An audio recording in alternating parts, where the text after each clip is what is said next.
നമസ്കാരം. അമ്മ വീണ്ടും വന്നു കേട്ടോ. പണി അച്ഛൻ പറയും അച്ഛൻ്റെ പണി. ചേമ്പിന് വളട്ട് മണ്ണിടുക, പിന്നെ മഞ്ഞള്, ഇഞ്ചി. ഇത് ചേമ്പ് നിക്കണേന്റെ കാര്യം പറഞ്ഞു ചേട്ടാ. ചേമ്പ് ഇങ്ങനെ കട്ട കൂടി നിക്കണേന്റെ കാര്യം. ആ കഴിഞ്ഞേ പറിച്ചിട്ടില്ല. അപ്പൊ അത് കട്ട പിടിച്ചിട്ട് എല്ലാ വിത്തുകളും കൊണ്ട് അതന്നെ. അപ്പൊ അങ്ങനെ തന്നെ വെച്ച് മണ്ണിടാല്ലേ ചേട്ടാ. അപ്പൊ അച്ഛനിന്ന് പണി ഉണ്ടായിരുന്നില്ല അല്ലേ? അപ്പൊ ഇന്ന് പറമ്പ് വെളുപ്പിക്കലാണ് പണി. അപ്പൊ അതെ അവിടെയൊക്കെ ആള് മണ്ണൊക്കെ ഇട്ട് മണ്ണിട്ടു, ഇഞ്ചിക്ക് മണ്ണിട്ടു, മഞ്ഞളിന് മണ്ണിട്ടു. ഇത് നമുക്ക് കുറച്ച് ചക്കയുണ്ട്, അത് പറിക്കണം മണ്ണിട്ട് കഴിഞ്ഞിട്ട്. ഫസ്റ്റ് മഴയിൽ തന്നെ അത് മുളച്ചൂല ചേട്ടാ. ഇതേ പിന്നെ ഇവിടെ ഇഞ്ചി കണ്ട, ഇതൊക്കെ ഇവിടെ കടയിൽ നിന്ന് കുഞ്ഞു കുഞ്ഞു ഇഞ്ചികളുണ്ടാവുമ്പോഴേ അതൊക്കെ കൊണ്ട് നട്ടത് അച്ഛൻ. അതൊക്കെ മുളച്ചു. അവിടെയൊക്കെ ഇഞ്ചിയാണ് മുളച്ച് നിൽക്കുന്നത്. മറ്റേ പുറത്തുനിന്ന് വരുന്ന ഇഞ്ചി ചേട്ടാ അതൊക്കെ. അല്ലാണ്ട് നാടൻ ഇഞ്ചിയല്ല. അത് നമ്മൾ നാടനാക്കി മാറ്റിയതല്ല ചേട്ടാ. അവിടുത്തെ ഇഞ്ചിനെ നമ്മൾ നാടനാക്കി മാറ്റിയില്ല ചേട്ടാ. അവിടുത്തെ ഇഞ്ചി ഉണവിട്ട് കുറെ പോയി, എന്നാലും കുറച്ച് മുളച്ചു, നാടനായി. മണ്ണിട്ട് വളർട്ട് മുന്നേറണം. ചാണം വെക്കണല്ലേ ചേട്ടൻ ഇഞ്ചിക്ക്? ചാണാണ് വേണ്ടത്. ചാണം നമുക്ക് ശിരാൻ വേണ്ടോടന്ന് കൊണ്ടുവരാം.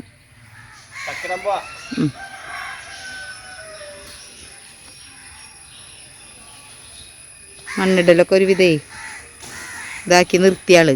ചക്ക മഴയില്ലാത്തപ്പോൾ ഇടണം നമുക്ക്. മറ്റേത് മഴയില്ലാത്തപ്പോൾ ഇനി ചെയ്യാൻ പറ്റുള്ളൂ കേട്ടോ. അപ്പച്ചൻ്റെ പ്ലാവുമ്മ കയറിക്കൊണ്ടിരിക്കുകയാണ്. അതിട്ടോ പഴുക്കാനായിട്ട് അത് ഇത്തിരി മൂത്തതാന്ന് തോന്നുന്നുണ്ട്. അടിയിൽ തിറ്റാൽ മതി.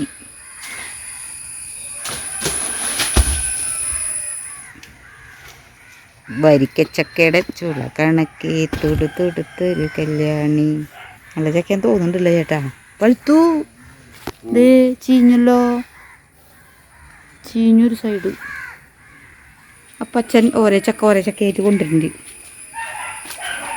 നല്ല മണല്ല ചക്കയുടെ. ഈ ചക്കയുടെ ആവില്ല ചേട്ടാ. അത് മൂത്തിട്ടില്ലേന്ന് തോന്നുന്നു അധികം. അത് ഉപ്പേരി വയ്ക്കാനേ പറ്റുള്ളൂ കേട്ടോ. നമുക്ക് ഉപ്പേരി വയ്ക്കാം. അച്ഛൻ്റെ മൂന്നാമത്തെ ചക്കയും കൊണ്ട് വരുന്നുണ്ട് കേട്ടാ. ചക്ക വരട്ടാനുള്ള ചക്കകൾ എത്തി നമുക്ക്. 2 എണ്ണം പഴുത്തതല്ലേ ചേട്ടാ? 2 എണ്ണം പഴുത്തുണ്ടല്ലേ ചേട്ടാ? പച്ച നമുക്ക് ഉപ്പേരി വയ്ക്കാം. പഴുത്തത് നമുക്ക് വരട്ടാല്ലേ ചേട്ടാ? മക്കൾ വന്നിട്ട് ചക്കയൊന്നും വരട്ടിയിട്ടില്ല, അപ്പോൾ ചക്ക വരട്ടാം എന്തായാലും. അച്ഛനവിടെ ചേമ്പ് കളക്കലും നടലും അല്ലെങ്കിൽ മണ്ണിടലൊക്കെയാണ്. അപ്പം അച്ഛന് എന്തെങ്കിലും വിശക്കുന്നുണ്ടെന്ന് പറഞ്ഞേ. അപ്പം എന്തെങ്കിലും ഉണ്ടാക്കി കൊടുക്കാം. ബ്രെഡ് ഇരിക്കുന്നുണ്ട്. ചിക്കൻ്റെ ഉള്ളിലത്തെ നട്ടും ബോൾട്ടും അത് മേടിച്ചത് കുറച്ചുകൂടി ഇരിക്കുന്നുണ്ട്. അപ്പോൾ ഞാൻ അത് മോളുവിൻ്റെ അടുത്തുനിന്ന് മേടിച്ചതല്ല, അവിടെ ഭാഗ്യം മേടിച്ചതാണ്. അതിൽ നിന്ന് കുറച്ച് ഞാൻ ഇങ്ങോട്ട് കൊണ്ടുപോകുന്നതാണ്. അപ്പോൾ അതൊന്നും ഞാൻ കറി വെച്ചിട്ട് ബ്രെഡ് കൂട്ടി കഴിക്കാമെന്ന് വിചാരിച്ചു. അപ്പോൾ അതാണ് ചെയ്യാൻ പോകുന്നത് കേട്ടോ. അപ്പോൾ അതിലേക്ക് പോയാലോ, നമുക്ക് പെട്ടെന്ന് അങ്ങോട്ടൊന്ന് ശരിയാക്കിയാലോ. ഇത് കണ്ടിട്ടില്ലേ, ഇതിൻ്റെ എന്താ പറയുക, കഴുത്തും കക്കാമ്പരണ്ടാന്ന് പറയും ഞങ്ങളിവിടെ. പാർട്സുകൾ അതാണ് കേട്ടോ വയ്ക്കാൻ പോകുന്നത്. അതെനിക്ക് ഇവിടെ ചിലർക്കൊക്കെ നല്ല ഇഷ്ടമാണ്, ചിലരൊന്നും കഴിക്കില്ല. അപ്പം അതും ബ്രെഡും കൂട്ടി കഴിക്കാമെന്ന് വിചാരിച്ചിട്ടാണ്. കല്യാണ വീടുകളിലൊക്കെ തലേദിവസം വെക്കുന്നതാട്ടത്.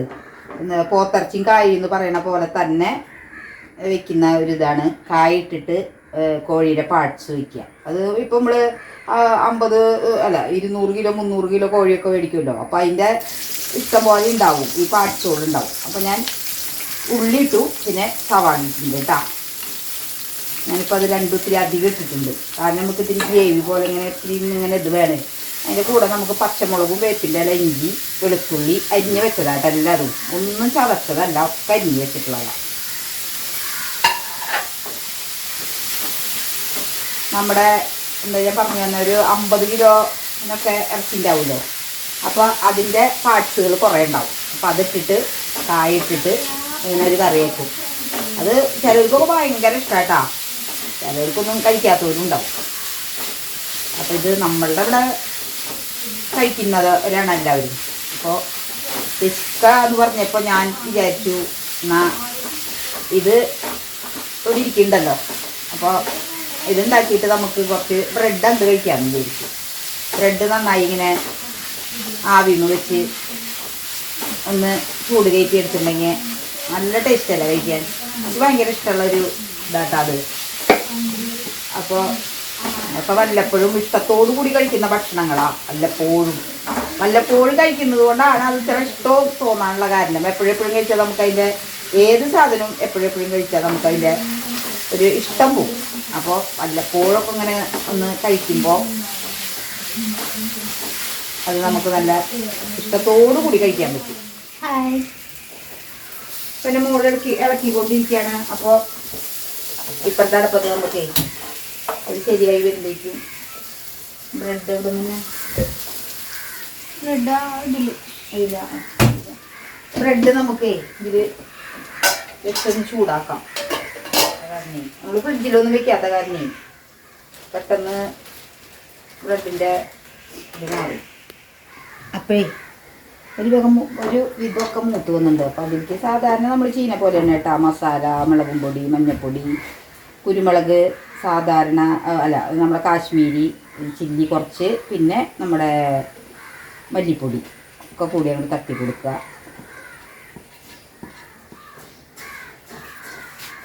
അപ്പോൾ നമ്മുടെ ഇതങ്ങനെ ഇട്ട് കൊടുക്കാതിരിക്കിട്ടാ. ഒരുവിധം മൂത്ത് വന്ന്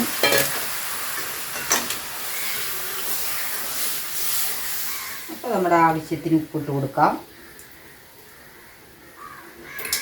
കുറച്ച് വെള്ളം ഒഴിച്ച് കൊടുക്കാം.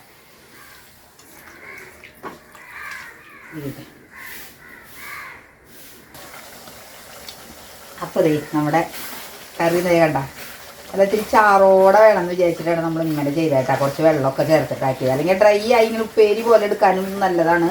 പക്ഷേ നമുക്ക് ചാറ് ആവശ്യമുണ്ടല്ലോ. അപ്പോൾ ഞാൻ ഒരു പാത്രത്തിലേക്ക് കുറച്ചിങ്ങനെ വിളമ്പി എടുക്കട്ടെ.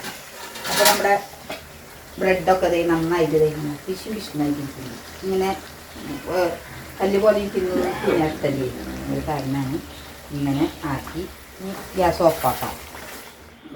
നല്ല ഫുഡുകൾ ഇങ്ങനെ കുത്തി നിറച്ച് ഇറച്ചിയൊക്കെ ഇങ്ങനെ കട്ടിച്ചിങ്ങനെ തിന്നണ നമ്മുടെ നാട്ടിലുള്ളവരല്ല, പുറത്തുള്ളവരൊക്കെ ഇങ്ങനെ തിന്നില്ല. നമ്മുടെ നാട്ടിലുള്ളവർ ഇപ്പോൾ കഴിക്കുന്നുണ്ട്.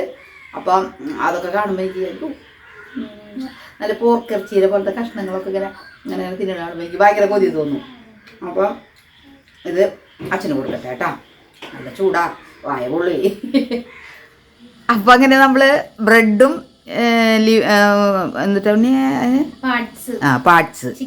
പാർട്സും ഉണ്ടാക്കി അതൊക്കെ കഴിക്കല് ഫുഡടിയൊക്കെ കഴിഞ്ഞു കേട്ടാ. അപ്പം മോളു അപ്പം ഞാൻ കടയിൽ നിന്ന് വന്നപ്പോൾ കായ പൊട്ടിയത് എന്ന് കാണിച്ചു കൊടുത്ത അവർക്ക് കായ വിണ്ടുണ്ട്. പിന്നെ അവിടെ ഇവിടെയൊക്കെ പൊട്ടല് അതൊക്കെ അവിടെ ഇങ്ങനെ കിടക്കുന്നു. കായ ഉരിഞ്ഞിട്ടതാണേ. അങ്ങനെ കായ കൊലയമെന്ന് തന്നെ നിന്നിട്ട് ഇങ്ങനെ വിള്ളില്ലേ കണ്ട, അതൊക്കെ അവിടെ കിടക്കണ്. അപ്പോൾ ഞാനതൊക്കെ പറക്കി കൊണ്ടുവന്നിട്ടേ അത് എന്തിനാ മോനെ ചിപ്സ് ഉണ്ടാക്കാൻ. അപ്പോൾ വറക്കാൻ പോവാം. വറക്കാൻ വെച്ചാൽ ആൾ കടയിലേക്ക് പോകുമ്പോഴൊക്കെ രണ്ടെണ്ണം എന്തെങ്കിലുമൊക്കെ കൊണ്ടുപോകും. അപ്പോൾ അതിന് നമ്മൾ വറുത്തത് തന്നെയാവുമ്പോൾ നമ്മുടെ വെളിച്ചെണ്ണ നമ്മുടെ കായ നമ്മൾ വറക്കണത് അതിനാവുമ്പോൾ അതൊരു പ്രത്യേകതയല്ലേ. അപ്പോൾ അത് ആളെന്നെ വറക്കാമെന്ന് പറഞ്ഞു. ഞാൻ കുറച്ച് നേരം എവിടെയെങ്കിലും ഇരിക്കാൻ പോവാണേ. കായ തൊണ്ട് പൊളിച്ചിട്ട് മഞ്ഞൾ വെള്ളത്തിലിടണ്ട മോനെ. അങ്ങനെ നേരിട്ട് നമ്മൾ അതിലേക്ക് അരിഞ്ഞിടാനാണ് ആൾ ഉദ്ദേശിക്കുന്നത്. കുറച്ച് കായ നുറുക്കിയിട്ടേ ആൾ എനിക്ക് അരിഞ്ഞിടാട്ടാ വെളിച്ചെണ്ണയിലേക്ക്. കൈ നോക്കിയോളൂട്ടാ, കൈ അങ്ങോട്ട് അറ്റുപോവും. വെളിച്ചെണ്ണ കുറവുള്ളതെന്ന് തോന്നുന്നുണ്ട് അല്ലേ? രണ്ടെണ്ണം ഇട്ടാൽ മതിയാ, വേഗം ആവും. മഞ്ഞളൊന്നും ഇട്ടില്ല, ഒന്നും ചെയ്തിട്ടില്ലല്ലോ. നല്ല മഞ്ഞ കളറുണ്ട് കേട്ടാ. ഏറ്റവും നല്ലത് ഇങ്ങനെ വറക്കണതാ, ഒന്നും ചെയ്യാണ്ട്. മഞ്ഞപ്പൊടിയൊക്കെ ചിലവർ മഞ്ഞൾ വെള്ളത്തിലൊക്കെ ഇട്ട്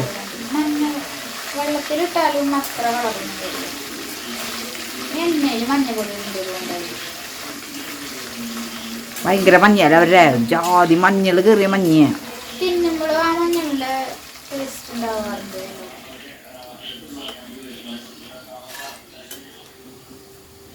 ചെറിയ കയ്പ് ചെറിയ കയ്പുണ്ട് വെളിച്ചെണ്ണയുടെ എന്നാണ് അമ്മ പറയുന്നത്.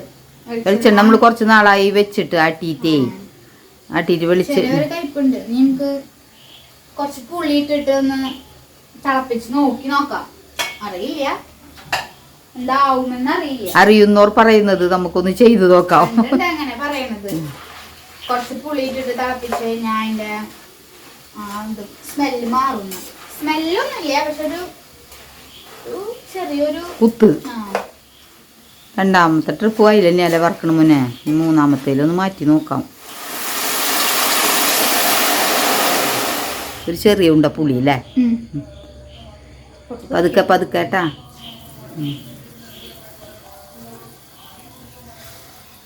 നമുക്കത് ആ വെളിച്ചെണ്ണയിൽ ഇനി ആക്കണ്ട, വറക്കണ്ട. നമുക്കത് എന്നാലും പരീക്ഷിച്ച് നോക്കാമല്ലോ. അതിൻ്റെ മണം പോയോ അടുത്ത കറി കാച്ചുമ്പോൾ നമുക്ക് എന്തായിന്ന് പറയാം അവരോട്. കുറച്ച് ഈശ എടുത്ത് ഉണ്ടാക്കിയാൽ മതിട്ടാ. കുറച്ച് ഈശ ആക്കിയാൽ മതി. ശുദ്ധമായ വെളിച്ചെണ്ണയിൽ വറുത്തത് എന്നൊക്കെ പറയുമെങ്കിലും എനിക്ക് ആ വെളിച്ചെണ്ണേരെ കുത്ത് സ്വതവേ നല്ല വെളിച്ചെണ്ണേരെ കുത്ത് തന്നെ. ഇതെന്താ ഉണ്ടായെന്ന് വിചാരിച്ചിട്ടുണ്ടെങ്കിൽ നമ്മൾ ആട്ടിച്ച് അങ്ങനെ കൊണ്ടുവന്ന് വെച്ചു. നമ്മളത് എടുത്ത് മാറ്റി വെയിലത്ത് വെച്ച് ഉണക്കി വേറെ പാത്രത്തിലേക്ക് ഒഴിച്ച് അതൊന്നും ചെയ്തിട്ടുണ്ടായിരുന്നില്ലേ. അതാണ് അതിന് ഇത്തിരി ഒരു ചെറിയ മാറ്റം വന്നത്. പിന്നെ നമുക്ക് സിജുമോന് എന്തിട്ടുണ്ണിയാ ദന്തപാലല്ലേ? ആ പിന്നെ ഉണ്ണിക്ക് വെളിച്ചെണ്ണ കാച്ചാനും വേണം. അപ്പോൾ പിന്നെ ഇനി അതിനെടുക്കാം. അപ്പം അങ്ങനെ നമ്മൾ ഓയിലിൽ വറുത്തതും പിന്നെ വെളിച്ചെണ്ണയിൽ വറുത്തതും ഒക്കെ കൂടി മിക്സ് ചെയ്ത് വെച്ചിട്ടുണ്ട് കേട്ടാ മോളു. ഇപ്പോൾ എന്താണ് ഇന്നത്തെ കായ വറവ്. അങ്ങനെ നമ്മളേ കായൊക്കെ വറുത്തു. കായൊക്കെ മോള് വറുത്തെങ്കിലും അതങ്ങോട്ട് കഴിക്കാൻ അത്രയ്ക്കാണ് പറ്റിയെന്ന് വരില്ല കേട്ടോ. അങ്ങനെ കഴിക്കാൻ പറ്റുന്നവർക്ക് ഞാൻ പറഞ്ഞില്ലേ വെളിച്ചെണ്ണേരെ നല്ല പൊളിച്ചീൻ്റെ. അപ്പോൾ കുടപ്പുളിയൊക്കെ ഇട്ടിട്ട് നമ്മളവിടെ തിളപ്പിച്ച് വെച്ച് മാറ്റി വെച്ചിട്ടുണ്ട്. അപ്പം ഇനി അടുത്തതായിട്ട് നമ്മൾ ചെയ്യാൻ പോണത് എന്നിട്ടാന്ന് വെച്ചിട്ടുണ്ടെങ്കിൽ ഈത്തപ്പഴം ചെറുനാരങ്ങയാണിത്. കുറച്ച് ചെറുനാരങ്ങ എടുത്തിട്ടുണ്ട്. അപ്പോൾ ഈ ചെറുനാരങ്ങ ഞാൻ ഈത്തപ്പഴം നല്ല അങ്ങനെ എന്താ പറയുക, അങ്ങനെ നല്ല ഈത്തപ്പഴമായിട്ട് അങ്ങനെ പിള്ളിന്നിരിക്കുന്ന ഈത്തപ്പഴം എന്ന് പറയില്ലേ, അതാ. അപ്പോൾ അതൊക്കെ ശരിയാക്കി ഇങ്ങനെ കുരുവൊക്കെ കളഞ്ഞ് നമ്മൾ എടുത്തിട്ടുണ്ട്. അപ്പോൾ ഈ ചെറുനാരങ്ങേനെ ഞാൻ നന്നായി വെള്ളത്തിലിട്ടൊന്ന് പുഴുങ്ങിയിട്ട് അതിൻ്റെ വെള്ളം വറ്റിക്കാൻ കുറച്ച് നേരം വെയിലത്ത് വെച്ചൊക്കെ നല്ല വെയിലുണ്ടായിരുന്നു. അപ്പോൾ അത് ഞാൻ വെച്ചിട്ടെടുത്തതാണ്. അപ്പോൾ അത് ഒന്ന് അരിഞ്ഞ് കട്ട് ചെയ്തിട്ട് അച്ചാറിടുന്ന കാണിച്ചു തരാം കേട്ടോ. അപ്പോൾ ഇതൊക്കെ ഒന്ന് അരിഞ്ഞെടുക്കട്ടെ. ചെറുതായി ചെറിയ കഷ്ണങ്ങളാക്കിയിട്ട് നമുക്ക് അരിഞ്ഞെടുക്കാം. അപ്പോൾ ഞാൻ ഒരു ചീനച്ചട്ടി അടുപ്പത്ത് വെച്ചിട്ടുണ്ട്. നല്ല എണ്ണയാണ് കേട്ടോ ഒഴിക്കുന്നത്. കുറച്ച് എണ്ണ ഒന്ന് ചൂടായിട്ട് വരുമ്പോൾ നമുക്കിത് വെളുത്തുള്ളിയും ഇഞ്ചിയും ഞാൻ ചതച്ച് ഇങ്ങനെ നന്നായി എടുത്തതാണ്. പേസ്റ്റ് ഉണ്ടെങ്കിൽ അത് ഇടുന്നതായിരിക്കും കേട്ടോ നല്ലത്. ഞാനത് നമ്മളെ കുഞ്ഞുവരലിലിട്ട് ചതച്ചെടുത്തതാണ്. വെളുത്തുള്ളിയൊന്നും പിന്നെ മുഴുവനോടെ വേണ്ടവർക്ക് കുറച്ചത് മുഴുവനോടെ ഇട്ടാൽ നല്ലതാട്ടാ. കുറച്ച് കടുകെണ്ണയും കൂടി നമുക്ക് ഒഴിച്ചു കൊടുക്കാതിരിക്കും. കടുകെണ്ണയാണ് ഇട്ടത്. നല്ല ടേസ്റ്റാട്ടാ കടുകെണ്ണത്തിൽ ഒഴിച്ചിട്ടുണ്ടെങ്കിൽ അച്ചാറുകളിൽ. അപ്പോഴേ അതിങ്ങനെ പതച്ച് വന്നു കേട്ടാ. കുഴപ്പമില്ല, നമുക്ക് ബാക്കിയുള്ള പൊടികൾ ഇട്ട് കൊടുക്കാം. ഇത് നമ്മുടെ അച്ചാർ പൊടി, ഇത് കാശ്മീരി ചില്ലി, ഇത് സാദാ മുളക് പൊടി, ഇത് ഇത്തിരി മഞ്ഞൾപ്പൊടി, പിന്നെ കുറച്ച് ഉലുവാപ്പൊടി, പിന്നെ കുറച്ച് കായത്തിൻ്റെ പൊടി ഒക്കെ കൂടി ഒരുമിച്ചിട്ട് കൊടുക്കാം കേട്ടോ. ഞാൻ ഒരുവിധം മൂത്ത് വരുമ്പോഴേ നമുക്ക് അതിലേക്ക് വിനാഗിരി കുറച്ച് ഒഴിച്ച് കൊടുക്കാം. 2 പാത്രം വിനാഗിരി ഒഴിച്ച് കൊടുക്കുന്നുണ്ട് കേട്ടോ. ഒക്കെ നമ്മൾ അതിൻ്റെ ഒരു അളവ് പറയാത്തത് എന്താണെന്ന് വെച്ചാലേ നമ്മളുടെ ഒരു എന്തോടാണുള്ളത് അതിൻ്റെ അളവനുസരിച്ചാണ് നമ്മൾ ഇതിലത്തെ സാധനങ്ങളും എടുക്കേണ്ടത്. അതുകൊണ്ടാണ് ഞാനിപ്പോൾ ഏതാണ്ട് ഒരു 1/2 കിലോ ഈത്തപ്പഴവും പിന്നെ ഒരു 250 ചെറുനാരങ്ങ ഉണ്ടാവും. അതാണ് ഞാൻ എടുക്കുന്നത്. ഒരു ആവറേജ് കണക്കാണ് കേട്ടോ പറഞ്ഞാൽ, അല്ലാണ്ട് അത് എത്ര തൂക്കം നോക്കിയിട്ടൊന്നല്ല. നല്ലോണം ഒന്ന് മുരിഞ്ഞു വരട്ടെ അതിൽ കിടന്നിട്ടേ. അപ്പം അങ്ങനെ ഇതൊക്കെ നന്നായി ആയി വന്നു. നമ്മുടെ കൊല്ലിക്ക് നമ്മുടെ നാരങ്ങയും നാരങ്ങയിലെ വെള്ളം വന്നു വേണ്ട. പിന്നെ നമ്മുടെ ഈത്തപ്പഴവും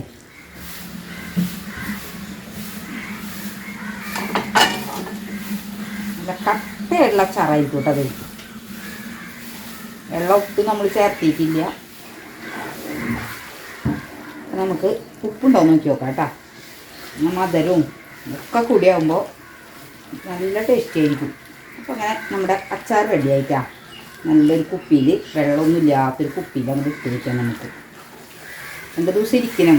ഏത് അച്ചാറായാലും അങ്ങനെയാണ്, കുറച്ച് ദിവസം ഇരിക്കുമ്പോഴാണ് അതിൻ്റെ ടേസ്റ്റ് വരിക. അപ്പോൾ നല്ല ടൈറ്റ് ആയിട്ടുള്ള അച്ചാറാവും കേട്ടോ. അത് കട്ടങ്ങനെ അധികം ലൂസില്ലാണ്ട് ഇരിക്കുന്ന ഒരു അച്ചാറായിട്ടാണ്. നമ്മൾ വെള്ളം തീരെ ചേർക്കാത്ത കാരണം അപ്പോൾ ഇതിൻ്റെ പണി കഴിഞ്ഞു. അപ്പം നമുക്കിത് ഓഫാക്കാം. അച്ചാറിൻ്റെ പണി കഴിഞ്ഞു. ഈ ചക്ക വിരിച്ച് പോവാം. ചക്ക മച്ചിരി ഇതായാലും ഇരിക്കണം നമുക്ക്. അത് കാരണം ഞാനത് ലാസ്റ്റ് ആക്കാന്ന് വിചാരിച്ചിരുന്നു. അപ്പം ചക്ക വെട്ടി നോക്കാം നമുക്ക്. ഇതിങ്ങനെ പിളിന്നിരിക്കുന്നുണ്ട് കേട്ടാ. പഴച്ചക്കയാണോ പൂഞ്ഞ മാത്രം ചീഞ്ഞ് നോക്കുക. കണ്ട ഇവിടെ ഒന്നും കുഴപ്പമില്ല. അയ്യോ ചക്കോരനും പോയിട്ട് നമ്മുടെ ഞാൻ അടുത്തതെടുത്ത് നോക്കട്ടെ. ഇതൊന്നിനും പറ്റില്ല. ഇത് നോക്കട്ടെ. വെളുത്തിരിക്കുന്ന ചക്കയാട്ടാ.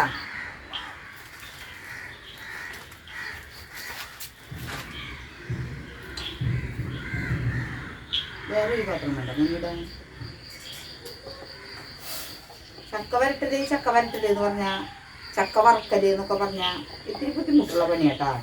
അത്ര എളുപ്പം കഴിയുന്നൊരു പണിയല്ല. പിന്നെയുള്ള കാര്യങ്ങളുടെ പോലെ എല്ലാത്തിനും ഉണ്ടൊരു ബുദ്ധിമുട്ട്. അതിൽ വിട്ടൊരു ബുദ്ധിമുട്ടുള്ള പണിയാണ്. ഒറ്റയ്ക്കൊക്കെ ചെയ്യാന്ന് പറഞ്ഞാൽ എനിക്ക് അത്ര ഇഷ്ടമുള്ള കാര്യമല്ല. എന്നാ അച്ഛനാണ് ഇരിക്കുക, എന്നാ എൻ്റെ മോളായിരിക്കുന്നു. ഞാനിവർക്ക് കൊണ്ടുവരുന്നത് കൊടുക്കലാണ് പതിവ് ഉണ്ടാക്കി കഴിഞ്ഞിട്ട്. എന്നാ അച്ഛന് മോളുള്ള കാരണം അച്ഛനില്ല. അതുപോലെ ചക്ക വറക്കലായാലോ അതെ നല്ല പണിയാണ്. അരിഞ്ഞ് വറുത്തായിട്ട് കാണൂല. കായ വറുത്ത പിന്നെ ഇങ്ങനെ നമുക്കൊന്ന് വറുത്തെടുക്കുമ്പോൾ കുറച്ചുണ്ടല്ലോ എന്ന് തോന്നും. ചക്ക വറുത്തത് തീരെ കാണാത്ത ഇതാ. വാരിയപ്പോഴേ കുക്കറിലിട്ട് നമുക്ക് അടിക്കാം. ചക്കയിൽ കുറേ നമുക്ക് എടുക്കാൻ പറ്റാത്ത ഭാഗങ്ങളായിരുന്നു കേട്ടോ. കണ്ട ചക്ക കേടായില്ലേ, അത് ഇന്നലെ കേടായതാ. അപ്പം ഞാൻ പോയിട്ട് ചക്ക നോക്കിയപ്പോൾ ഒറ്റ ചക്കയും പഴുത്തതില്ല. അപ്പോൾ അതേ അച്ഛനെ ഇവിടുന്നാണ്ട് ചക്ക കൊണ്ടുവന്നിട്ടുണ്ട് പഴുത്തത് ഒരെണ്ണം. ഇത് ഭാഗ്യം കൊണ്ടുവന്നതാട്ടാ, ആയൂർ ജാക്കിൻ്റെ ഒരു ചക്ക. അപ്പോൾ അതും രണ്ടും കൂടി എടുക്കാൻ വലിയ ചക്ക കിട്ടിയില്ല, ചെറുതാണ്. അപ്പോൾ ഇതൊന്ന് മുറിച്ച് നോക്കട്ടെ നീ എങ്ങനെ ഇരിക്കുന്നത്. മുറിക്കുമ്പോഴറിയുള്ളൂ. അപ്പം മഴ പെയ്യുന്ന കാരണേ മണമൊക്കെ ഇല്ലേ, ഗുണമുണ്ടാവുമെന്ന് അറിയില്ല. വലിയ കളറൊന്നുമില്ല, എന്നാലും കുഴപ്പമില്ല. ഇച്ചിരി കാലുമ്പതേ ഒരു കെട്ട് കണ്ട. കഴിഞ്ഞ വീഡിയോയിൽ ഞാൻ കാണിച്ചിട്ടുണ്ടായിരുന്നില്ലേ, അത് ചെറിയൊരു മുറിവായിരുന്നു. പക്ഷെ അതിപ്പോൾ അത് ഇത്തിരി വേദന.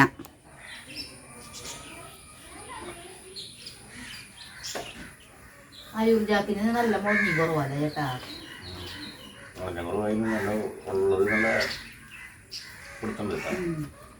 നല്ല പച്ചപ്പല്ലേ. അപ്പോഴേ വേവൊക്കെ കഴിഞ്ഞ് നമ്മൾ ഇങ്ങോട്ട് പുറത്തേക്ക് എടുക്കുന്നുണ്ട്. അപ്പോൾ നമുക്ക് ശർക്കരപ്പാനി ഇതിലേക്ക് ആക്കാം. അപ്പോൾ വേവിച്ച ചക്ക ഇരിക്കും നമുക്ക് ഇട്ട് കൊടുക്കാം. നന്നായി വെന്തുണ്ട് കേട്ടോ. എന്നിട്ട് തന്നെ വേണ്ട 2ാം പാലിലാക്കിയിട്ട് വേണ്ട അത്രയും വെള്ളം. 2ാം പാൽ ഒഴിച്ച കാരണമാണ് ഇത് ഇത്ര വെള്ളം. വെള്ളം ഒഴിച്ചിട്ട് ചക്ക വേവിച്ച് പിന്നെ 2ാം പാൽ ഒഴിക്കുമ്പോൾ കുറേ കൂടി വെള്ളം. തേങ്ങാപ്പാൽ ആക്കിയിട്ട് നമ്മളതിൽ ഒഴിക്കുക കേട്ടോ. ഇപ്പോൾ ബാക്കിയുള്ള 1ാം പാലും കൂടെ നമുക്ക് ഒഴിച്ച് കൊടുക്കാതിരിക്കും. ഒരുമിച്ച് കിടുന്നുണ്ട്. 1ാം പാല് കുറച്ചും കൂടി ഉണ്ടായിരുന്നു കേട്ടോ. നമ്മൾ ആ ശർക്കര നീരിൽ കൂടെ കഴുകി അങ്ങോട്ടേ അതിൻ്റെ ആ പാത്രം നല്ല കട്ടിയായിട്ടിരിക്കുക. അപ്പോൾ അതും കൂടി അങ്ങോട്ട് ആക്കിയ കാരണമാണ് ഇത് നല്ലോണം തീ കത്തിച്ചിട്ടില്ലേ. ഞാൻ ആ തീ കത്തിക്കുന്നത് എടുക്കും. ഒന്ന് കുറച്ച് വറ്റിയതിന് ശേഷം പിന്നെ നമുക്ക് നെയ്യും മറ്റുള്ള സാധനങ്ങളൊക്കെ ഒഴിച്ചു കൊടുക്കാം. മറ്റുള്ള സാധനം പറഞ്ഞാൽ നെയ്യ് തന്നെ. പിന്നെ ലാസ്റ്റ് ആകുമ്പോഴാണ് ബാക്കിയുള്ള സാധനങ്ങൾ. ഇത് വരകൽ തന്നെയാണ് പണി. ഇതിൽ ചിലവർ അരിപ്പൊടി ഇട്ട് വരകും, ചിലവർ ഇത്തിരി മൈദ ചേർത്ത് വരകും.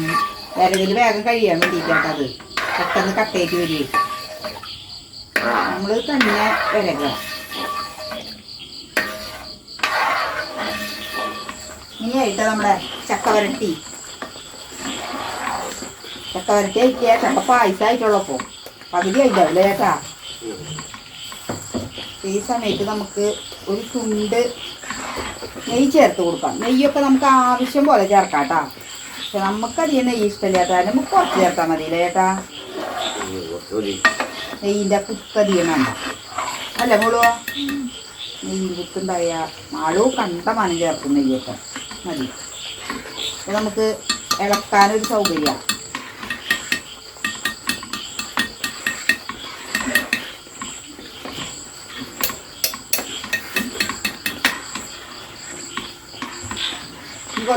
കുറച്ച് അണ്ടിപ്പരിപ്പും നമ്മുടെ തേങ്ങ ഒക്കെ കുത്തി വെച്ചിട്ടുണ്ട് നമ്മൾ. അതൊക്കെ നമുക്ക് ഇത് വറുത്തിടുമ്പോൾ കുറച്ചും കൂടെ നെയ്യ് നമുക്ക് അതിൽ ചേർത്ത് കൊടുക്കേണ്ടി വരും.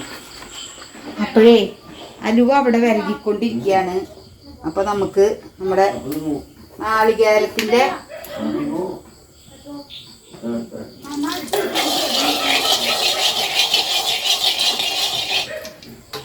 കുറച്ച് നാളികേരം തേന്ന് മൂള് നാളികേരം ഇടയ്ക്കിടയ്ക്ക് കടിക്കാൻ വേണമെന്ന് പറഞ്ഞിട്ട് ഇങ്ങനെ തിന്നുമ്പോൾ അലുവ നല്ല സോഫ്റ്റ് ആയിട്ടുള്ളതും നല്ല കുഴമ്പ് പരുവത്തിലുള്ളതല്ലേ. അപ്പോൾ ഇതിങ്ങനെ ഇടയ്ക്ക് ഒന്ന് കടിക്കുമ്പോൾ നല്ല രസമാണ്. അപ്പോൾ നമ്മൾ കപ്പലണ്ടി ഒന്നും കൊടുത്തിട്ടില്ലേ? കപ്പലണ്ടിയെക്കാട്ടും നല്ലത് തേങ്ങ കൊത്തിയിട്ട് വറുത്ത് നെയ്യിൽ വറുത്തിടുന്നത് അമ്മാന്ന് പറഞ്ഞിട്ട് എൻ്റെ മൂടിലേക്ക് ആക്കി തന്നതാണ്. അപ്പോൾ അത് ഞാൻ ഒന്ന് വറുത്തെടുക്കുകയാണ്. അപ്പോൾ നമ്മുടെ നാളികേരങ്ങൾ പരപരാ പൊട്ടുന്നുണ്ട്. നമ്മുടെ വലിയതായിട്ട് നമ്മൾ അങ്ങോട്ട് ഇറക്കിയിട്ട് നോക്കുകയാണേ. അത് കാരണം അവിടെ ഇത്തിരി വിളിച്ച കുറവുണ്ട്.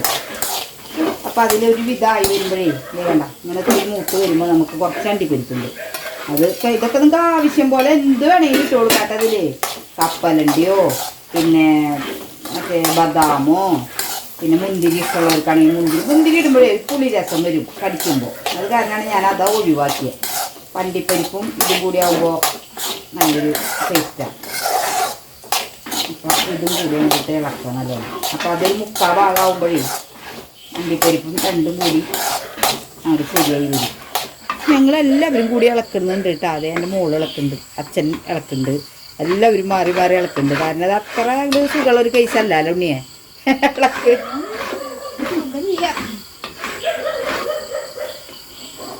തന്നെ ചെയ്യാൻ പറ്റണ പണിയല്ലാട്ടത്. ഒരാൾ വേണം. അത് തന്നെയൊക്കെ ചെയ്യാറൊക്കെ ആൾക്കാർ.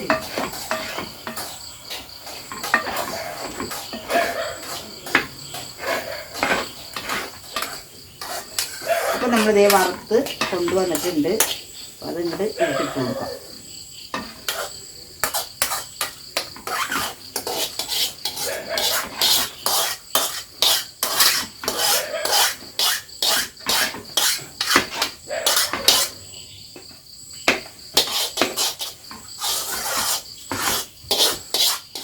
ഇത് എത്ര വേണമെങ്കിലും നമുക്ക് കറുപ്പിച്ചെടുക്കാട്ടാ. ക്ഷമയോട് കൂടി ഇളക്കാതെ വിചാരിച്ചാൽ ഭയങ്കര ഇതാവും. അപ്പോൾ നമുക്ക് മതിയാക്കാം, നിർത്താട്ടെ. നീ അതിനൊന്ന് ഡെക്കറേറ്റ് ചെയ്യുമ്പോൾ കാണിച്ചു തരാട്ടാ. ഒന്ന് തിരിച്ചു കൂടാർത്താം. അതായത് ഇപ്പോൾ ഉരുളിയൊക്കെ എടുക്കുമ്പോഴേ കയ്യൊക്കെ പൊള്ളും. അല്ല മോളും ഇതേ ഡെക്കറേറ്റ് ചെയ്തുകൊണ്ടിരിക്കുന്നുണ്ട് കേട്ടോ. പാത്രത്തിൽ അലുവ പാത്രം ഞങ്ങളുടെ ബേക്കറി കിട്ടിയാ. ഞാൻ ഒരെണ്ണെടുത്ത് കൊണ്ടുവന്ന് വെച്ചിട്ടുള്ളത് അവിടെ എനിക്ക് വല്ലതും ചെയ്യാനായിട്ട്. എൻ്റെ ഭാഗ്യം വാങ്ങിച്ചു വെച്ചതിൽ അധികമായതേ. ഇങ്ങനത്തെ പല സാധനങ്ങൾ ഉണ്ടാക്കുമ്പോൾ ഒരെണ്ണത് ആവശ്യമാണ്. ഉരുളി വടിക്കുന്ന പപ്പയും മോളും ഉരുളിയുടെ അടിയിൽ പിടിച്ചത് നല്ല രസം തിന്നാനായിട്ടേ അല്ലേ മോളോ? ഇന്നത്തെ വീഡിയോ ഈ ചക്ക വരട്ടിയോട് കൂടി ഇവിടെ അവസാനിക്കാം കേട്ടോ. എല്ലാവർക്കും ചക്കയൊക്കെ വേണ്ടത് ഇപ്പോൾ ഞാൻ ഈ വീഡിയോ വരുമ്പോഴൊന്നും ഉണ്ടാവില്ല കേട്ടോ. അപ്പോഴേക്കൊക്കെ ചക്ക കഴിഞ്ഞിട്ടുണ്ടാവും, കുറച്ച് ദിവസം കഴിഞ്ഞിട്ടേ വരുള്ളൂ. അപ്പോൾ ഇപ്പോൾ നമ്മൾക്ക് ചക്ക കിട്ടുമ്പോൾ എല്ലാവരും ഇതുപോലെയൊക്കെ ഒന്ന്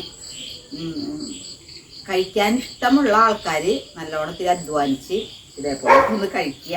ഇത്രയൊക്കെയാണ് അമ്മയ്ക്ക് പറയാനുള്ളത്. അപ്പോൾ അടുത്തൊരു വീഡിയോയിൽ വേറൊരു വിശേഷവുമായി വരുന്നത് വരേക്കും ടാറ്റാ ബൈ.